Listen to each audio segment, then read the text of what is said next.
हर्क साङपाङले यसपटक एउटा ज्यादै महत्त्वपूर्ण कुरा उठाउनुभयो। उहाँले चाहिँ म गृहमन्त्री बन्न खोजेको, अनि मलाई चाहिँ के भनियो भने तपाईँ गृहमन्त्री बन्ने भए इन्डियन एम्बेसीबाट अनुमोदन दिएर आउनु पर्यो। गृहमन्त्री बन्नको निमित्त चाहिँ गृह मन्त्रालय सम्हाल्नको निमित्त चाहिँ पहिले इन्डियन एम्बेसीमा पुगेर उनीहरूले यस अथवा चाहिँ इन्डियन एम्बेसीको यसम्यान बन्न तपाईँ तयार हुनुहुन्छ भने तपाईँ गृहमन्त्री बन्न सक्नुहुन्छ, होइन भने हुँदैन भनेको कुरालाई उहाँले सञ्चार माध्यममा ल्याइदिनु भयो।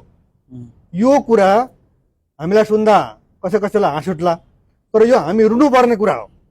किनभने हाम्रो देशको चाहिँ वर्चस्व, हाम्रो देशको स्वाभिमान, हाम्रो देशको गौरव, हाम्रो देशको चाहिँ अहम प्रश्नमाथि इन्डियन एम्बेसीको यसरी प्रहार हुन्छ भने हामी कति पर्सेन्ट नेपाली हौँ, हामीलाई कुन तहमा राखेको रहेछ इन्डियाले, उसको दृष्टिकोण के रहेछ, हाम्रो चाहिँ अब स्वतन्त्रता कति रहेछ, होइन।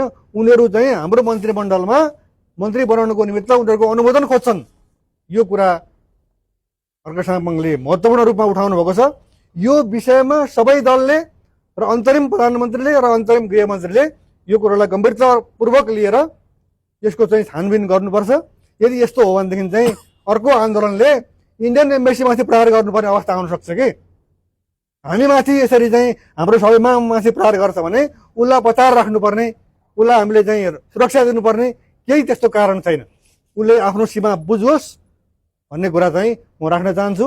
आज मैले फेसबुकमा 1948 को जुलाई 18 मा एउटा 5 बुँदे सम्झौता भएको रहेछ। त्यो सम्झौता अनुसार उनीहरूको हैदराबादमा 1948 मा भएको विद्रोह दबाउन नेपालसँग सेना माग्यो र नेपालले चाहिँ ठिक छ इन्डियाले मागेको सेना हामी दिन्छौँ भनेर कति दिने भन्दा 10 बटालियन दिने भनेर चाहिँ सहमति भएको रहेछ। हाम्रो त्यो गौरव भएको हाम्रो नेपाल हो।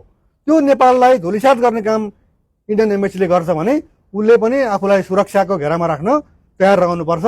किनभने नेपाली जनता कुनै पनि बेला उसको विरुद्धमा उठ्न सक्छन्। यो दिशातर्फ चाहिँ इन्डियन एम्बेसीले गम्भीरतापूर्वक सोचोस् भन्ने मेरो चाहिँ भनाइ छ।